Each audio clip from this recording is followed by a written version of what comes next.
computer right now. We are recording. So ladies, why don't you wave hello? Susan and Betty wave hello. There you go. Okay. You're on the radio and I can see you. Okay, Josh, stop this madness. You got to get me in here. Ready? 1 minute. Okay, 1 minute. All right. Everybody hang on to your seatbelts. We're going to have a good time. This is 57 minutes live, actually 56 minutes. And at the end, Josh will give me the signal when we're almost ready, and then we'll wrap somehow. No, we won't wrap. We'll wrap it up. All right, about 30 seconds. Wrap. Stay on afterwards, ladies, for a few minutes if you have time, and we'll just chat. I have a different eyeshadow on. I like it. It's a little darker. Not bad. I gave up contact lenses for the pandemic. I ran out of my last one, and I figured, what the heck? My glasses work. Why should I spend money? Just ideas held by the Voice America Talk Radio Network, its staff, and management.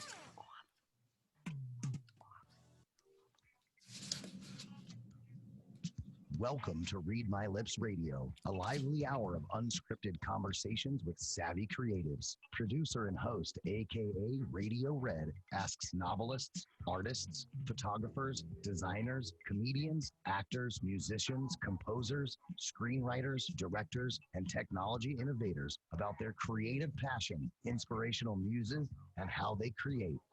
Ooh, how those lips can talk. Now, here's AKA Radio Red. Happy to be here. We're here on Zoom. Zoom had some problems around the country today, but it is working for us. This is Read My Lips Radio, cool conversations with creatives, and I just love talking to my creatives. I am Red for this show. I have a lot of other names. We've all been called lots of names. I'm just going to be Red. Today is August 24th. Can you believe it? And all I can say is thank goodness 2020 is almost over, and hopefully a lot of things will be behind us then. I have two fascinating guests. One is a newcomer to Read My Lips. The other one has been on a few weeks ago and is sending me a lot of very interesting other characters, I'll say, for this show. So let me tell you who my guests are, and then we'll go back and do the housekeeping, and I will ask my guests to respond to the national holidays and some of the famous birthdays. We'll have fun with that. So first up in a moment, and we're calling this My Well-Read Savvy Creators, and we're saying, let's drink to creativity, and I'll tell you why in a minute. First up, I am going to be very privileged to introduce you to Betty. She spells her first name Bettye. That's a new one for me. Kearse, Kearse. She was researching her memoir, and she'll tell us a little bit about it. The title, very serious book, The Other Madisons, The Lost History of a President's Black Family. Betty is a retired pediatrician. We'll find out about what life was like as a pediatrician. I have a family member who is, and I know that's not an easy life to do. That's not an easy profession. And she discovered that there was something very interesting about President James Madison and his wife Dolly when they entertained. We're going to talk, Betty has done about her research about food and wine in the White House at that time. No, this is not a political conversation, and we're not comparing presidents and wives and entertaining styles. It just is some really, really interesting stuff about how creatively they used what people imbibed and what people ate and how they changed the tables at these grand dinners. So we're very excited to have Betty on, and she will tell us whether, in fact, Dolly Madison, interesting spelling to the real Dolly versus the one you all know on the ice cream label. It's not around anymore, but whether Dolly started her own ice cream brand, we're going to find that out from Betty. And also, I'm welcoming back very special lady, Susan Corso. I think Susan's middle name is Susan Creativity Corso. I have to say that. She is she's smiling and yes, up and down. Ordained minister. She's a spiritual counselor. She's been doing this for over 30 years. She worked on Broadway, and she writes really, really, really, really cool mystery books. And I have read parts of two of them, and it's just like a walk through a crayon box, I want to say. Everything is so interesting. You never know what's going to pop up. Her people, the plots. You don't plot, you read the plots. The scenery, the sights, the clothing, the architecture. Betty would probably love some of Susan's novels. So I'm going to suggest the two of you exchange some books after the show. And Susan is going to talk again. We're going to find out how she picked her pseudonym, Vivian Hart Quinn, with two T's on Hart. 2 N's in Vivian and 2 N's in Quinn. I don't know if you knew that, Susan, but that's a lot of double letters. And this is a Butch femme romance series called Boots and Boas. And I've been reading a little bit about some of them. I've been reading a couple of them, and we're going to talk about how Susan puts her prose together. It's just fascinating. So I'm glad you're all here. This is Read My Lips Radio, cool conversations with creatives, and oh yes, how these lips can talk. So welcome, Betty. Say hello to everybody. Hello, everybody, and I'm so happy to be on Read My Lips. Thank you, Betty. And I met Betty at the Virtual Publicity Summit many months ago, and I was so intrigued with her research and the very serious topic of your book, Betty, and we'll talk about that in a few minutes. And Susan, you accepted my invitation to come back. Are you happy to be here, Susan Corso? Of course. Redheads have to be loyal to one another. There you go. There you go. Let's do a little housekeeping now before my guests give you their full bios. This is interesting. Of course, we have to do a shout out to LLL, and I have a suggestion for you. LLL is lovely, lanky Laura Legs, our most loyal listener, okay, our loyalist loyal listener, longtime listener. And Laura lives in a place called Whitestone, New York. It's in the Queens area, not Long Island, but we were going to send her to London because it starts with L. And Susan suggested that we just have you move to Larchmont, because it's an L and it's not as big a GoFundMe to move you to Larchmont from Whitestone as it would be to London. So Laura, we have a change of plans on where we're moving you to get those L's. So let's do a couple of famous birthdays, by the way. August 24th, this is the 236th day of the Gregorian calendar, but it's a leap year. So this is the 237th day. I don't know why they don't just tell you that and not make you add the number. And okay, breaking news, 129 days to the end of 2020. Not much time in real people years, people days, people minutes, people hours to get a bottle of something special ready for New Year's Eve, because damn, it's going to be a good one. Let's just get rid of 2020. Betty, anything you plan to drink on New Year's Eve? I know we're looking ahead a little bit, but any thoughts on what you would like to grab once the liquor stores are open? Well, you know what? President Madison's favorite wine was Madeira. So I think I'll get some of that. Oh, that's interesting. And Susan, what'll be on your table or in your glass, your wine, your stein, your goblet? Well, I gave up drinking lots and lots and lots of years ago. So probably Earl Grey tea. Ooh, nice. Do you ever have Lady Grey, which has lavender in it? And bergamot? No. I think it has lavender and bergamot in it. Earl Grey has bergamot, certainly. Try looking for Lady Grey. I think you might enjoy that. You just want to inhale the tea bags. No comment. No comment after that. So ladies, I'm going to tell you some national holidays coming up, and I want to get a quick reaction. So August 23rd, that was yesterday, but I had to put this in. It was National Cheap Flight Day. Okay, I don't know who's flying anymore, but that was it. It was National Cubano Day. Anybody ever been to Tito Puente's restaurant on City Island in New York where they serve Cubanos? It's a grilled sandwich with ham and cheese and others. Betty, have you ever had a Cubano? I don't think so. It's an interesting, look it up and see if you could figure out a way to make it home. So it's Cuban Sandwich Day nationally. And also, Here's something everybody loves. Yesterday was National Sponge Cake Day. Anybody like sponge cake? Yes. Susan, Chocolate. Not so sure. Okay. Chocolate. Betty and I are going to go out on a sponge cake after the show. Today is National Waffle Day. Who doesn't love waffles? And National Kobe Bryant Day. I didn't know he had a name named after him a day. So happy whatever. It's not even his birthday. What can I tell you? Tomorrow is National Banana Split Day and Secondhand Wardrobe Day. Time to head to the thrift shop, right? Secondhand or borrow clothes from somebody. 26 is National Dog Day. Okay, I'll call up my grandpuppies and say hello to them. National Just Because Day is the 27th. That's Friday, 24, 25, 26, 20. That's actually 4, 25, 26, 20. That's Thursday. Just Because Day. Okay. The 28th is Red Wine Day. There we go. Betty, we'll get some red wine for you for there, maybe Madeira. And then August 29th is National Lemon Juice Day. I don't really know what to do with that one. Lemon juice day, squeeze it over a salad. What can I tell you? Let's do some famous birthdays and then let's get on with it. Today, everybody say happy birthday. Anne Archer, American actress and producer. Paulo Coelho, the Brazilian author and songwriter. Yes, brilliant man. Those were both born today. So Anne Archer could be Paulo Coelho's sister or he could be her brother. Jim Fox, the only reason he's in here the same day is because he's an American rock drummer and I'm a drummer. He was also an organist. He's around. Stephen Fry, the English actor, producer, and screenwriter. Happy birthday. Steve Guttenberg, I think everybody knows him from something. American actor and producer. Happy birthday, Steve. Cal Ripken Jr., American baseball player and coach.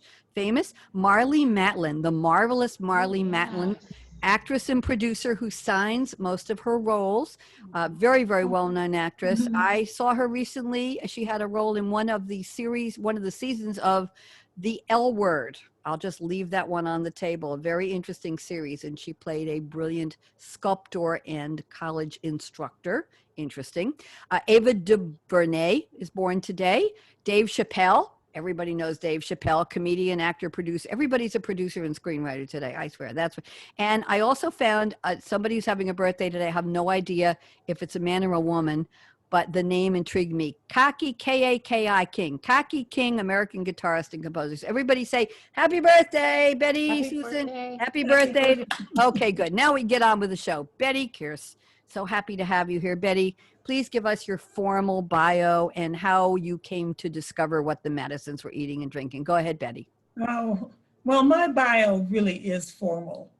I have a bachelor's degree from the University of California at Berkeley in genetics.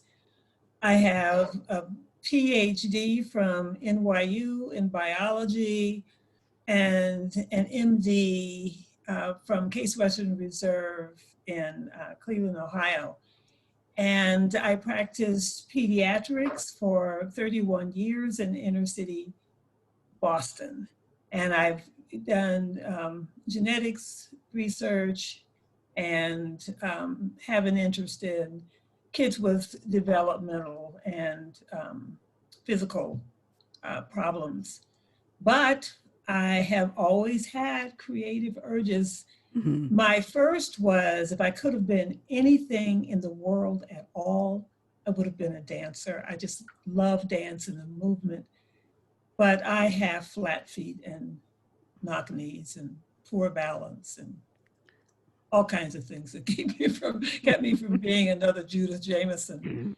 But I've also loved writing. And when I was in junior high, I told my English teacher I wanted to be a writer. And so I've always written, and that's how I'm creative. I love writing, and I'm at my best when I'm writing. And Betty, you did a lot of research for your book. Why don't you briefly tell us how far and wide you had to travel and investigate the background for the book? Tell us a little bit about that, please. Sure. Well, I'm a descendant of President James Madison and a slave. So in fact, his only descendants are Black, and I am one of them. And in 1990, I became my family's griot, which is a West African term for oral historian. And my family has a credo that says, always remember, you're a Madison, you come from African slaves and a president. So this has guided us for 200 years, but for me, it resounded with the abuses of slavery. So I had to figure out what the slavery thing was all about and how I felt about this credo. So I traveled to Lagos, Portugal, where the transatlantic slave trade began, to Ghana, West Africa, where my first African ancestor was born. My first African ancestor in America was born. I went to Baltimore, Maryland, where there's a replica of a slave ship in a museum, and to Central Texas, where my great-great-grandparents and their 8 sons were living at the time they were emancipated from slavery. I went to New York because an 18th century African burial ground had been discovered there. And then I went many times to President Madison's plantation in Virginia, where some of my ancestors labored and died. Very, very interesting. And I have to tell our listeners that, Betty, you are sitting in front of a virtual background, and tell me what it is, please. It is President Madison's plantation in Virginia. It's called Montpelier.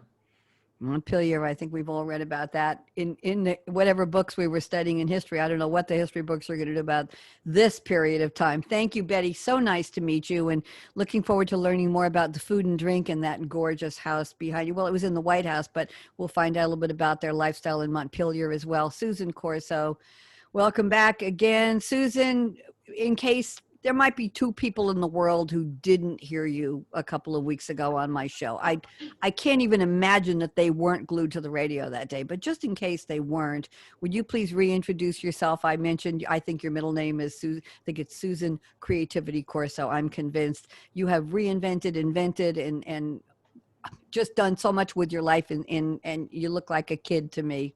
You're still a very young girl. And so clean living, that's what that is. There we go. Susan told me not to get the Nespresso out and start drinking caffeine again. She said, I'll live longer if I don't. So maybe I'll put it back after the show. Susan, reintroduce yourself, please, and welcome. Well, it completely intrigues me that Betty just called herself a griot, because in my 8th mystery novel, which is called Legally Bond, there is a deus ex machina. The energy that comes and transforms the entire story was someone who called himself a griot.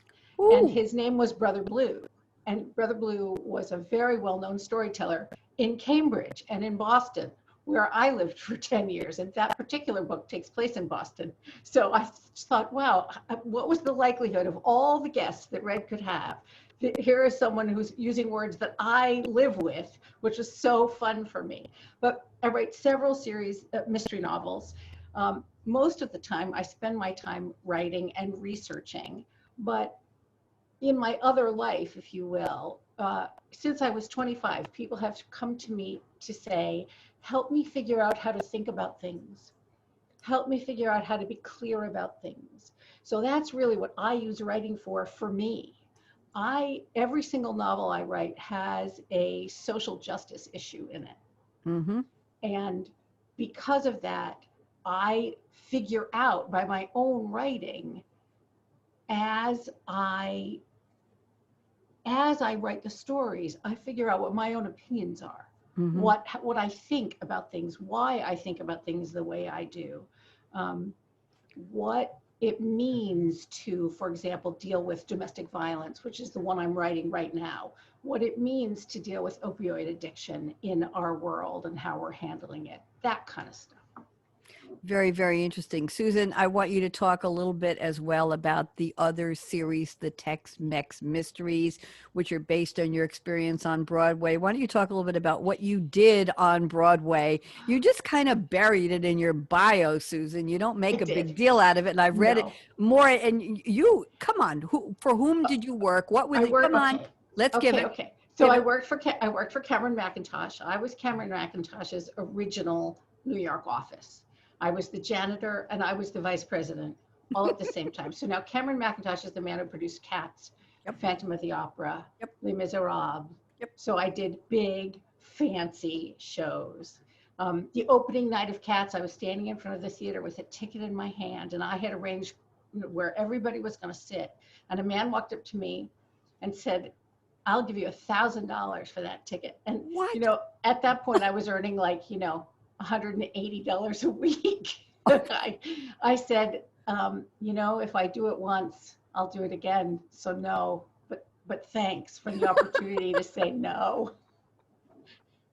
So yes, I worked 3 months salary. So what was it like? What can you give us the year, Susan, when you were there? Cats sort of. Cats opened in 1982. So yes, it was a while ago. And what was it like? It was magical. It was, I liked the production side better than the acting side, although I did do some acting. But the production side is to have the vision, the whole creative vision, and to enlist absolutely everybody in it. And that is what I found empowering and exciting. And so when you wrote I'm going to go back to Gallery View, when you wrote the Tex-Mex Mysteries, they were based on Broadway scenarios at shows. And Right. Betty, you'll get a kick out of this. The plots are all, I'll call them being sleuthed out by Tex-Mex, by Mex. And Mex is using the lyrics of the Broadway songs to find the solution to solve the crimes. Am I right on that, Susan? You are indeed. Nobody knows that actually musicals are ciphers, and they actually teach the lessons of life. I mean, you think about this: an old-fashioned musical, Oklahoma, right? Boy meets girl, boy loses girl, boy gets girl. But there's a whole lot of other things that happen in Oklahoma. Somebody is jealous. The farmer and the cowman aren't getting along, so we have union problems. Right? There's generational issues. There's all kinds of things that are simply implicit. It's like in South Pacific, right? There's a song called "You've Got to Be Carefully Taught to Hate and Fear." Well, Oscar Hammerstein was a genius, actually. And musicals teach us if we'll let ourselves learn from them. And you know something, I think we could all remember, I think they call it mnemonics. Betty, you might be familiar with this. When we were all in school, some of us say we could remember commercials from where we were growing up more than we could remember lessons in the classroom, because music, right, Susan, and right, Betty, music gets into our heads. Those jingles, those clever ways of putting things together are things that, who doesn't remember the Brill Cream ad? Anybody remember? Brill Cream, a little dabble, do ya? Da, da. Right? Right? Well, why in the world would I remember that? I'm not telling you how old I am, but for goodness sake. I'll tell you why. There's actually a biological reason. It's because Is there? when there are lyrics and there's music, both sides of your brain are working together. Okay. Interesting. So the lyric threads through one side and the music threads through the other side, and they come together much more easily than just the lyrics, like poetry, or just the music, like classical music. And just like, not like lessons in math and how to add and subtract and how to do your advanced times tables. Betty, you lived in Boston. You're a pediatrician there. Did you go to theater? Is that something that you did? Did you? Because I lived in Cambridge. So tell me about your experiences with that part of Boston. Well, first of all, I did hear about Brother Blue years ago. Is he still around? Well, he's on the other side at the moment. Oh, okay. Oh, okay. But years ago, I did hear him. He was quite a storyteller. Oh. But yes, in Boston, I had ballet, and I had front row mezzanine, and I went to every I saw every ballet. And, Boston does have a lively theater scene. So I actually saw South Pacific in Boston. And, I certainly remember the songs.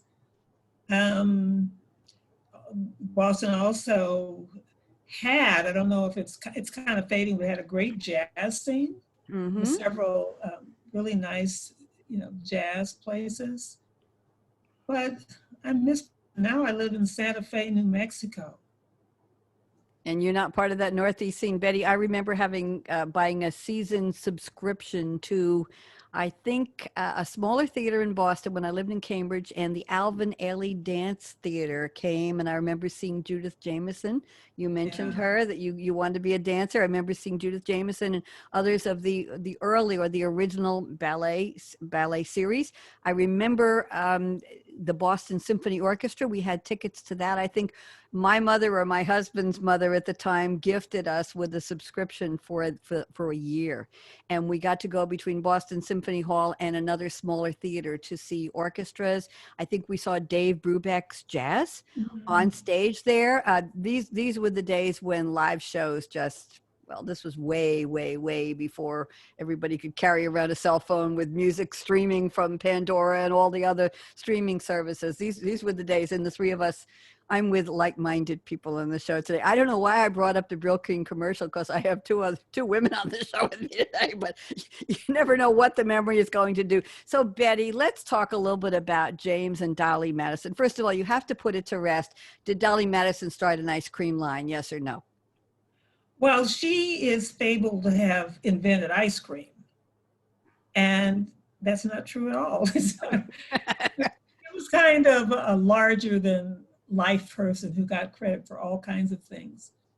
But the first kind of frozen, sweet flavored dessert was in ancient Rome. So think, what do you call those things? Ice cones, gelato. Ice cone. Yeah, ice cones is another word. But ice cones and togas.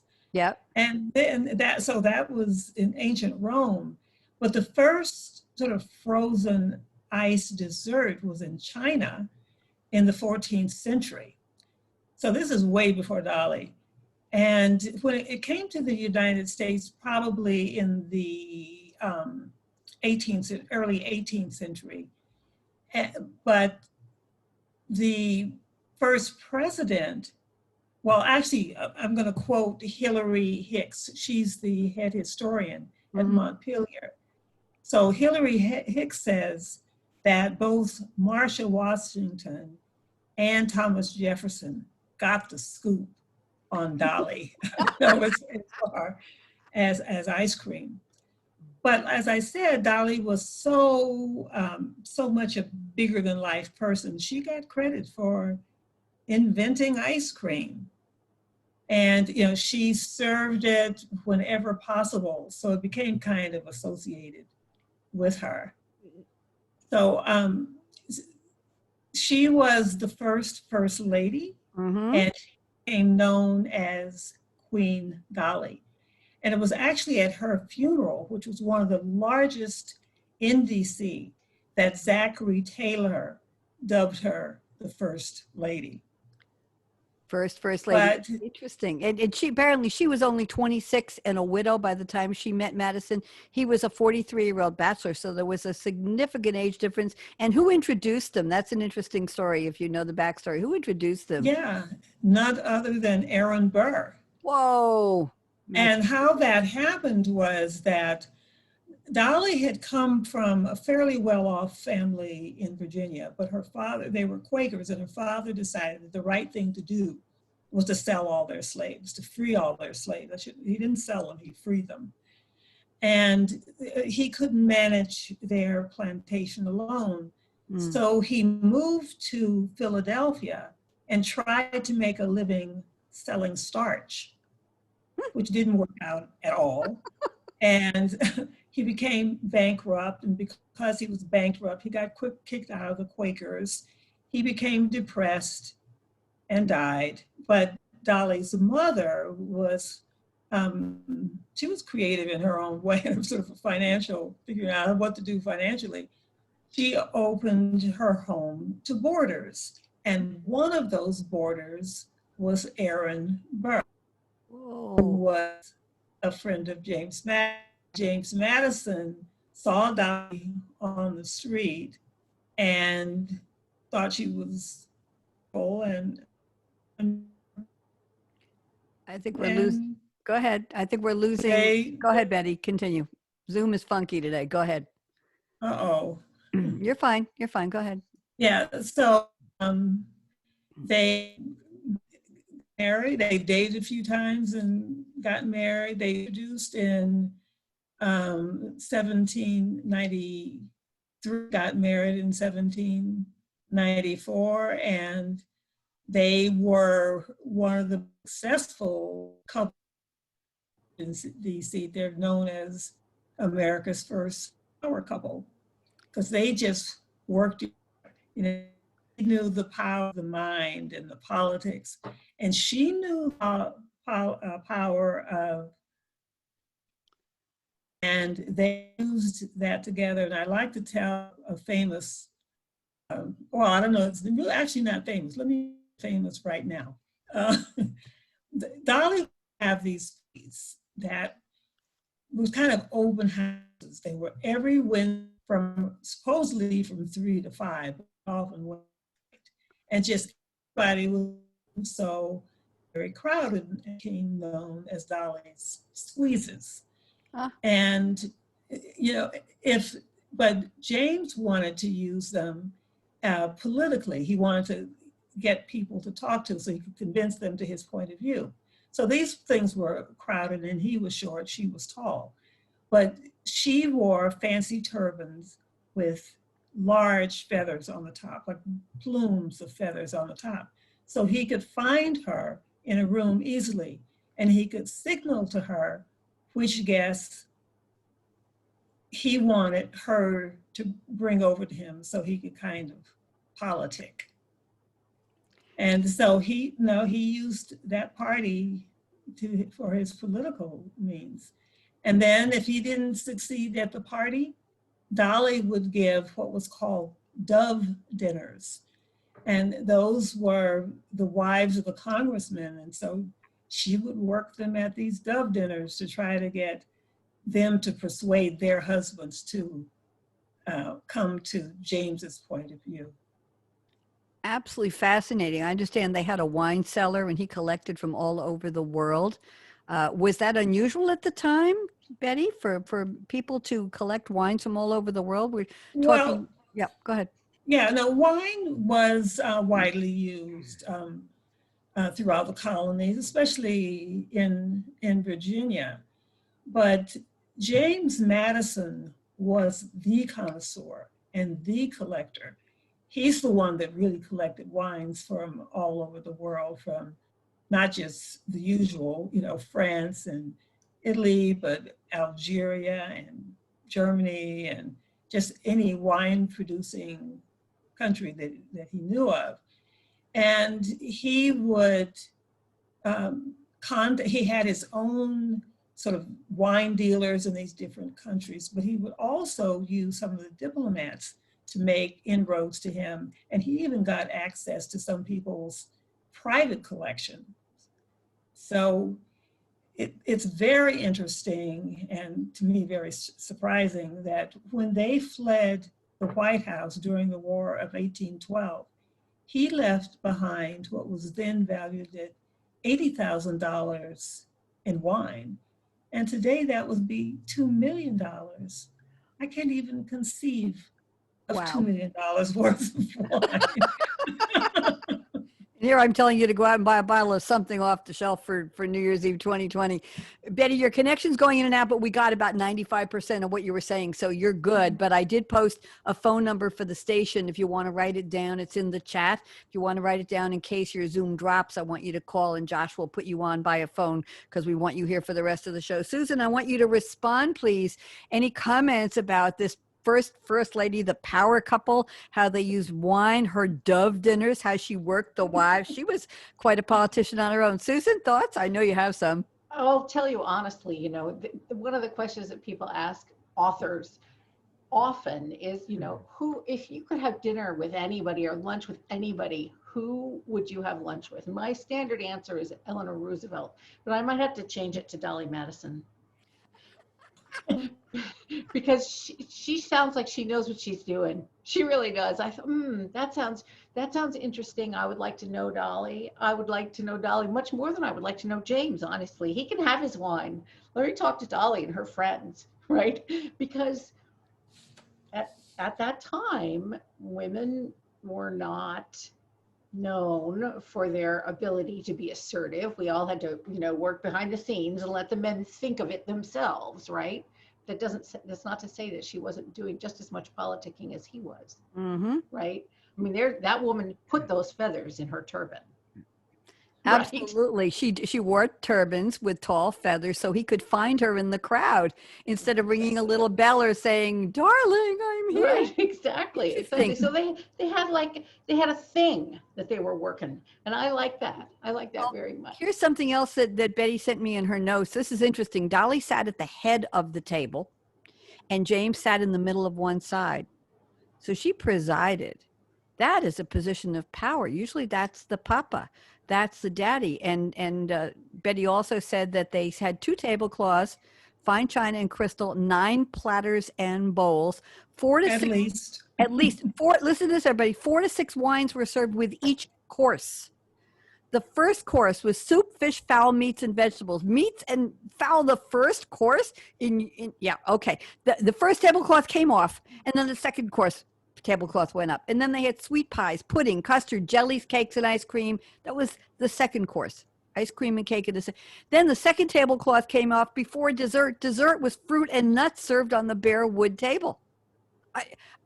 Betty, I don't know what to say when I read that. The ice cream came before the fruit and nuts. I think the fruit and nuts were the palate cleanser, for goodness sake. Anyway, very, very interesting. Thank you for the research. I appreciate that. Interesting to see how they lived, right? I want to switch gears and bring us a little more up to date now. And Susan, I wanted to read, Betty, I think you'll get a kick out of this. I wanted to read a little bit from, let me get rid of this here. The notes popped up. I want to read a little bit from chapter 1 of your book, Arresting Rendition. Susan, you want to tell us what this is about, set the scene before I read just a little bit? Sure. Go ahead. It's the second book of 9 about a group of friends, guys, but they're actually trans guys. They're people who were born women but have chosen to live their lives in a different way.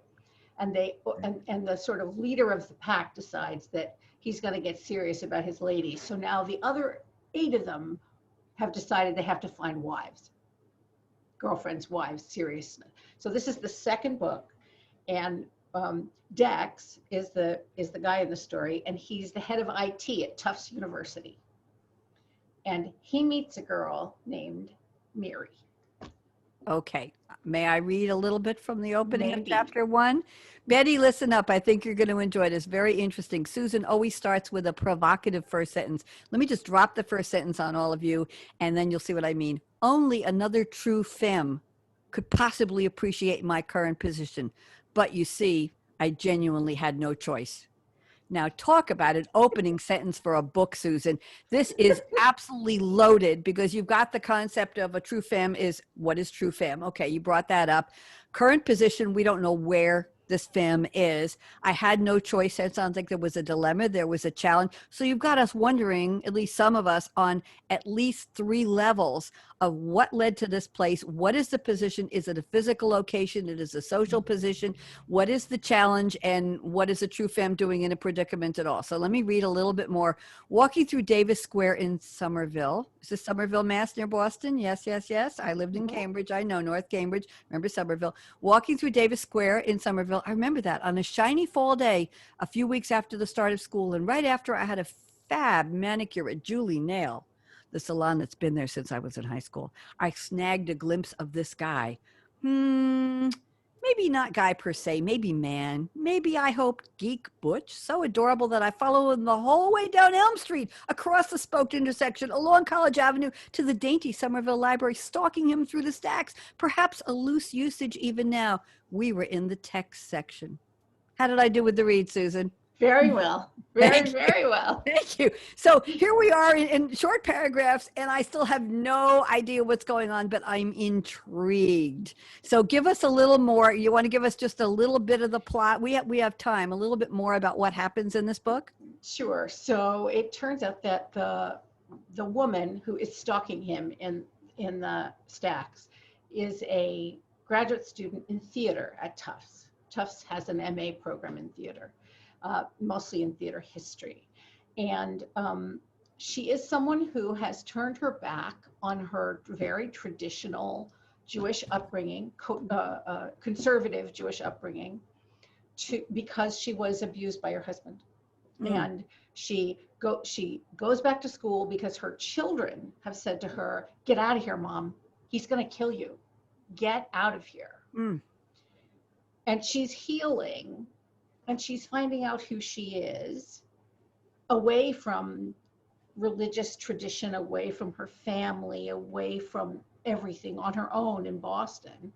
And these two connect. And then somebody hits her son with a car. And she discovers that it is the machinations of the man who her ex-husband works for, and he's trying to punish her ex-husband. And she turns into Dolly Madison. She turns into a powerhouse. And she says, oh no, not on my watch. Not on my watch. This is not happening. And so she lets her husband have it. In the meantime, she's falling crazy in love with this guy. And it turns out that she's a dancer. And she's been teaching people dance for years and years and years. And her favorite kind of dance in the whole wide world is striptease. So she teaches all the girlfriends how to clean striptease in front of these guys. I'm thinking of, some people call it the synchronicity. Some people say there are no coincidences. Betty, Susan already knows this from being on my show before. I never pair my guests on the same topic or the same métier, if you will, the same type of writing or the same type of creativity or art or whatever, or background. And here, Susan, the book I happened to pick up, she sent me several, is based in Boston, and you were a pediatrician based in Boston, Betty, and you talked about the power couple and the first lady, Dolly Madison, and how powerful she was and how manipulative she was. She knew how to work her crowd. And Susan is talking about this woman would be like Dolly Madison. And then the griot. And Betty starts out talking about she's her family's oral historian. And Susan says, I have a griot. What? Susan, what are the chances? There are no mistakes. There are no mistakes. I needed to meet this woman. Not only that, but Betty just said she lives in Santa Fe. My favorite ex-husband lives in Santa Fe, and I bet he'd love to meet her. So there you go. There might be an introduction there. I want to read just a little bit more. Yes, there are no mistakes. There are no coincidences. I want to read just a little bit more about the description of Dex that's coming out of this Mary, pre-Dolly. And by the way, everybody, if you remember Dolly Madison ice cream, which doesn't exist anymore, big company bought it. I think they closed it out. It was Dolly, but the original Dolly Madison is Dolley. And there was a Dolly Madison bakery, I think somewhere in the Boston area years ago, that was bought out. So there was a bakery, but not an ice cream factory. Just had to clear that one up.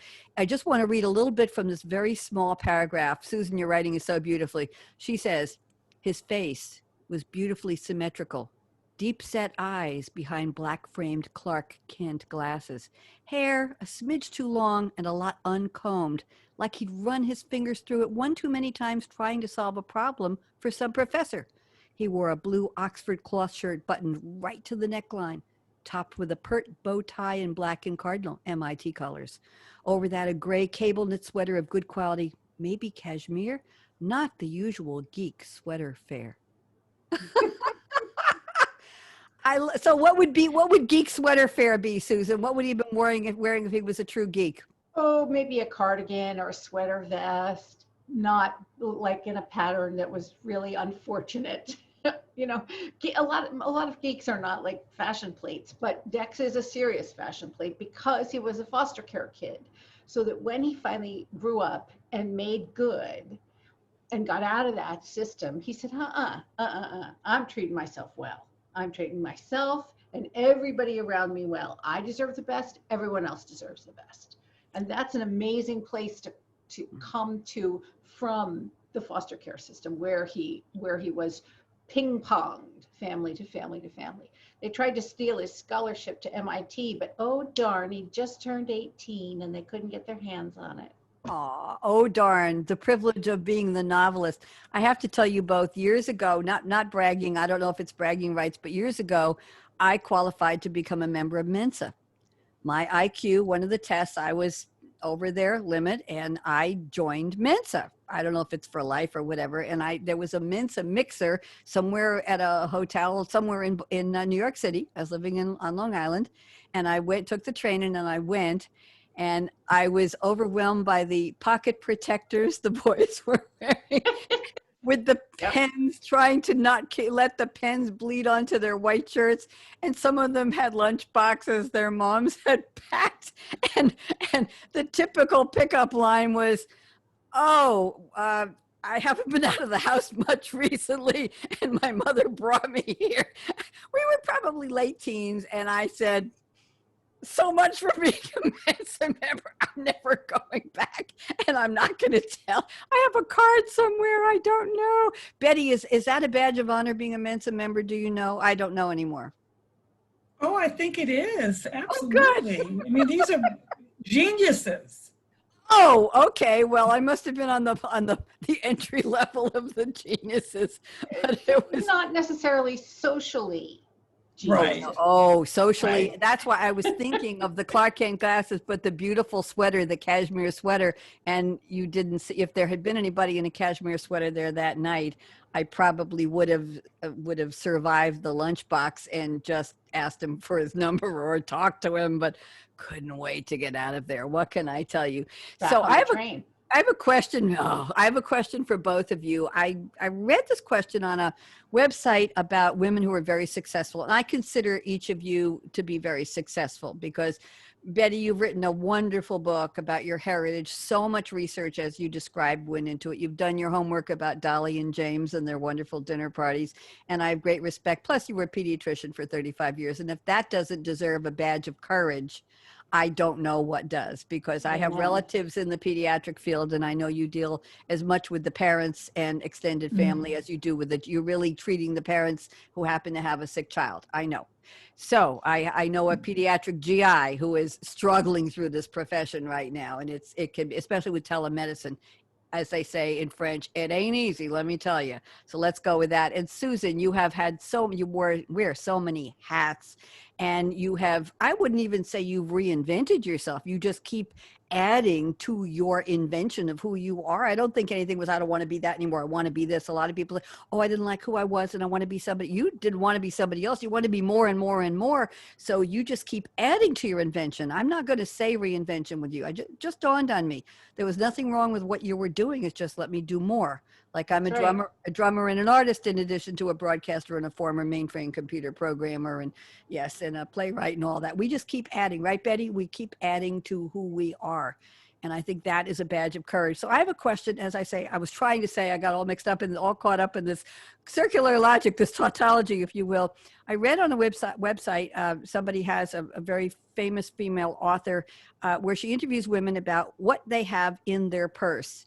If they were to leave the house right now, what would be the 3 most important things in their purse? Now, I don't know if people carry purses anymore. If you carry a knapsack or a paper bag or a satchel or a canvas bag, or I don't know what people carry. I carry a big purse, whether I fill it or not. My purses have to be big enough to carry the 12.9-inch iPad, because I take my iPad when I leave. If I go anywhere, like to the hairdresser where I need to sit and wait for the red to cook, I have to have something to do. So I play Words with Friends on my big iPad. So I don't buy purses that don't fit the big iPad. That's just the way it is. And you don't want sticking out because you don't want people seeing what's in there. You want to be a little bit private. So let's go to you, Betty. I'm going to pick one item. You give me one item, and then Susan one, and one from Betty. And the top 3 things I would find in your purse as you get ready to leave the house tomorrow morning, if you have anywhere to go. Betty, what would we find in your purse? Number 1 most important thing. My mask. Oh, absolutely. Time relevant topic. Absolutely. Susan, you can't use the same thing. We assume you would have a mask. Maybe. I'm not getting personal. Okay, Susan would have a mask, and I would too. Probably 2 masks, because it depends if I want the red one or the black one with the flower, without the flower. So yes, I'm not a fashionista. I just like whatever my mood is. Susan, what would we find in your purse? My glasses. It's a public service. Believe me. Mine would only be on my face. They wouldn't be in, but the sunglasses that go over these. I gave up contact lenses soon after COVID because I broke the last contact, and I figured, why would I spend that money just to do what I do, which is work from home as a broadcaster? What do I need contacts for? Who's going to see me? Until they invented Zoom, and I actually like the glasses. So I haven't paid for contacts in 6 months. The time will come. Betty, item number 2 in your purse. We've gotten stowed away the masks and the glasses. So what would we find out about your personality? What's in your purse? Betty, Kears? Oh, this one's revealing. It's my to-do list. Ah, is it on paper? Is it on a tablet? Is it on a phone? No, it's on paper. Really? And is it on special stationery or just blank paper? No, it's just one of those little 5 and dime notebooks that'll fit in my purse. And do you write in pencil or ink or Sharpie? whatever my hand falls on when I reach into the purse. And what would you be most likely to pull out for a writing instrument? A colored Sharpie, a regular number 2 pencil, or a pen? No, it's going to be a pen, because if it's then not a pencil, because I've got to be committed to getting it done. See what we learned about that? From the writing instrument, we learned your to-do list requires you to be committed, because that's the way you use it. I like that. Susan, can't use a to-do list. What would we find in your purse, Susan Corso? Lipstick. Of course, me too. How many? 2. The one I'm currently wearing and a backup.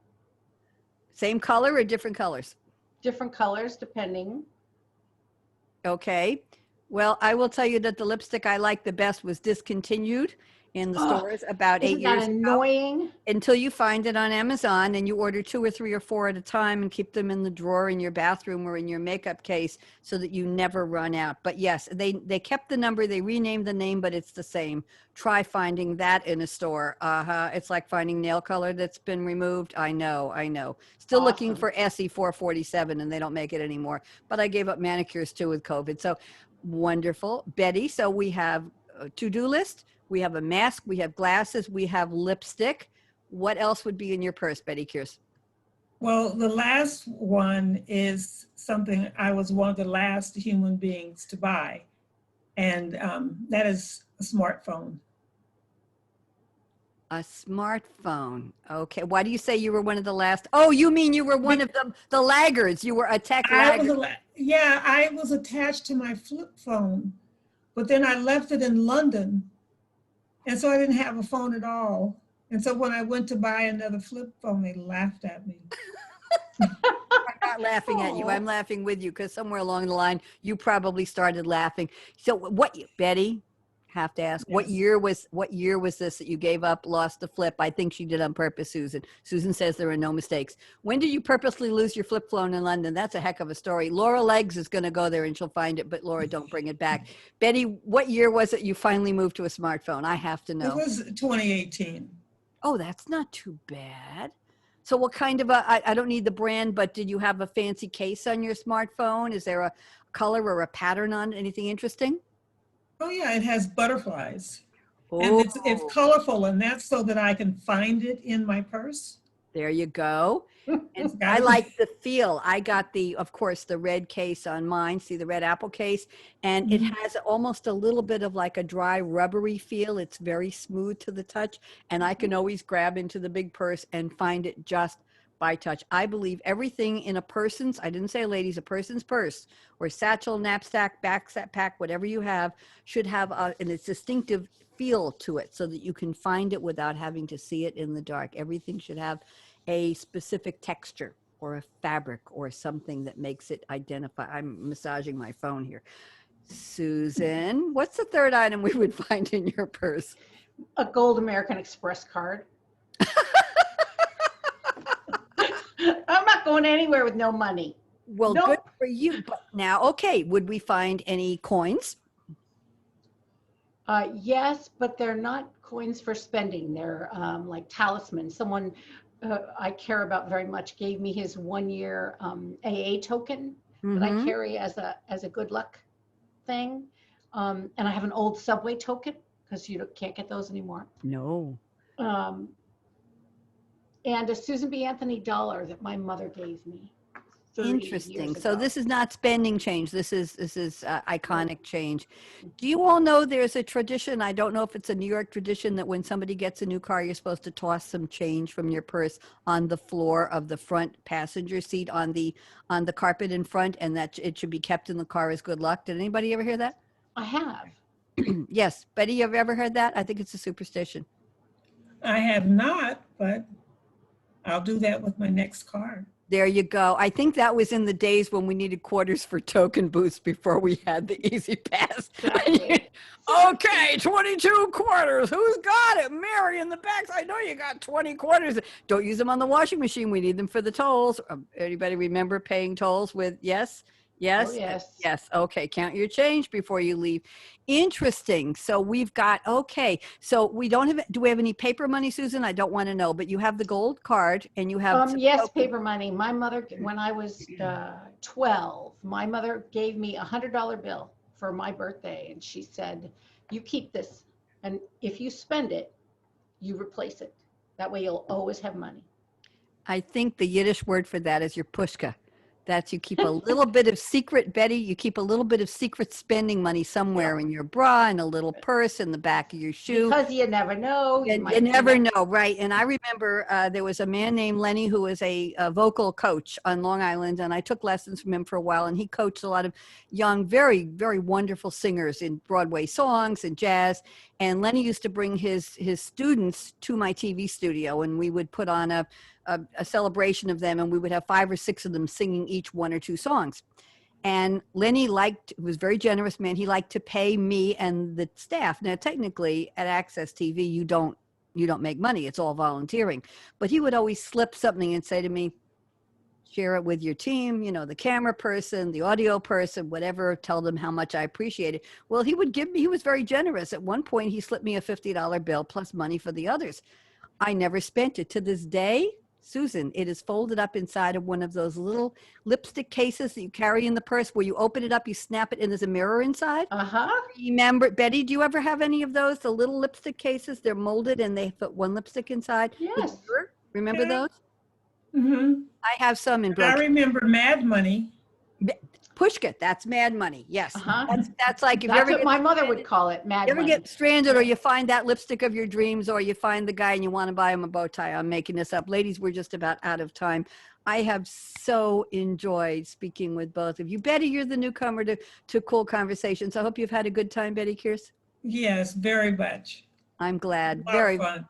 Very. I warned you we would have fun. Susan, what'd you think? Was this as much fun as the first time you were on? Absolutely. Was it more fun? Yes, it was. It was more fun. I have more You in met Dolly common. Madison. And I have more in common with Betty than I had with the other guests. Well, I want you all to say, I want you to say thank you to Josh. Everybody say thank you, Josh. Thank you, Josh. Thank you, Josh. Thank you, Josh. Josh is our engineer. He takes very good care of us. I am Radio Red, AKA to be formal. This is Read My Lips. Cool Conversations with Creatives. Lovely to speak with Betty Kearse and with Susan Corso. I'm going to wish you both well. Be safe, be smart, be savvy. And I don't know about your car, but mine's still getting 3 months to the gallon. So there you go. Read my lips. Everybody wave goodbye. Talk to you next week. Bye-bye. All right, you're clear. Great job, everybody. Thank you. Thanks, Josh. Talk to you next week. Have a good one. Thank you. That was lovely. Thank you for playing along with What's in Your Purse. I had no idea when. Susan knows I don't have an agenda. I try to get that was fun. That was really fun. Was that, and especially when you analyze what it says about the person, right? Look at how much we learned. The website, I'm trying to think. I was listening to a show called his name is Eric Zuli. He's on Voice America, and the show is the Easy Way Wall of Fame, and apparently he helps people get promotions and publicity, and he has famous authors on. The woman's name is Sharon Lechter, Lechter. Apparently she's a very well-known author, extremely connected. You might want to look her up, both of you. And she has a website, something about amazing women. She lectures, she gives keynotes, telecourses, and she has a website with a whole bunch of women she's spoken to. And the question was, what's in your purse? And I read it. I said to myself, well, it's not like it's copyrighted, so I could ask it of my guests, right? So you two were my first experiment. I should have had the light on because this monster is attacking me. By the way, I bought a ring light last week. Everybody told me get a ring light. Let me put the light on. It'll take care of the shadows and the, what I call them, the flutter monsters on Zoom because of the lighting. Let me put one. You see it? It looks like there's a monster over my shoulder. It does. I bought a ring light. This should solve it. I bought a ring light. But I said to myself, well, everybody's buying the little 8 and 10 inch. I'll buy a big one because if the little one gets rid of the problem with the shadows, I'll buy a bigger one. So I bought the biggest one I could find, 13 inches, 16 inches. So this huge thing, it's filled with little LEDs. It comes on a tripod. It has a little holder. You can put your phone, so you could click your phone on remotely and you could do a selfie video and be lighted. They use it for makeup mirrors. So it's a ring light. So it's a big ring. Well, about 3 weeks ago on this show, I don't think it's the one you were on, Susan, 4 weeks ago, I noticed a guest who had little, they look like little lifesaver circles of light inside her glasses. And it was very annoying to me. And I said to myself, what in the world is happening with her glasses? And she would tilt her head back and they'd go away, and she tilted them down. And all you saw was these little rings, like little lighted up lifesavers. You know how small a lifesaver is. There was a little Which is circle. exactly what they look like. And that was what happened to me when I set up the ring light. The ring light reflects on the glasses and you get a little circle.